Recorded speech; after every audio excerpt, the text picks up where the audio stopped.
ఈ ఆక్షేపణ చేసే వాళ్ళ మతాల్లోకి వెడితే అమ్మయ్య కన్యకకి పిల్లలు పుట్టడం ఏమిటయ్యా అని అడిగితే దానికి ఏమిటి సమాధానం? విశాఖపట్నంలో కరపత్రాలు పంచుతున్నాను.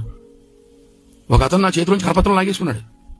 లాగేసుకుని నలిపేసి పడేసి నా వంక ఎర్రగా చూస్తున్నాడు. ఎర్రగా చూస్తూ అన్నాడు, యేసుప్రభు గురించే కదా అన్నాడు. అవును యేసుప్రభు గురించే అన్నాను. నీకు ఆయన ఎలా పుట్టాడో తెలుసా అన్నాడు. ఎందుకు తెలియదు తెలుసా అన్నాను. చెప్పి అలా పుట్టాడు అన్నాడు. కన్య మరియ పరిశుద్ధాత్మ ద్వారా గర్భం ధరించి యేసుని కన్నదన్నాను. నీకేమైనా మెంటలా అన్నాడు. యా అన్నాను. పురుషునితో సంబంధం లేకుండా పిల్లలు పుడతారా అన్నాడు. నేను అన్నాను, మనుషులకైతే అసాధ్యం కానీ దేవునికి సమస్తము సాధ్యమే అన్నాను. ఇటువంటి పిచ్చి పిచ్చి కథలు ఎప్పుడు నమ్మకం, అదంతా అబద్ధం, ఇక్కడి నుంచి వెళ్ళిపో అన్నాడు. నేను అన్నాను వెళ్ళిపోతాను కానీ వెళ్ళిపోయే ముందు ప్రశ్న అడుగుతాను, సమాధానం చెప్పాను. ఏంటో అడిగా అన్నాడు. కర్ణుడు ఎక్కడి నుంచి పుట్టాడు అన్నాను. చెవులోంచి పుట్టాడు అన్నాడు.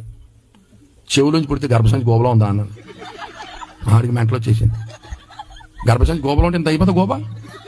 ఇప్పుడు గర్భవతి మొహం చూస్తే బిన్నత మొహం వేసుకుని చచ్చిపోమాను దాబుని. ఇప్పుడు చెవులోంచి పుడితే గర్భసంచి గోబలో ఉందంట. నీకు ఇది నచ్చేదానికి నాకు మెంటలు నీకు మెంటలు యేసు ప్రభు నమ్ముకరా అన్న. కానీ వచ్చేసాను దేవునికి స్తోత్రం. హల్లెలూయా.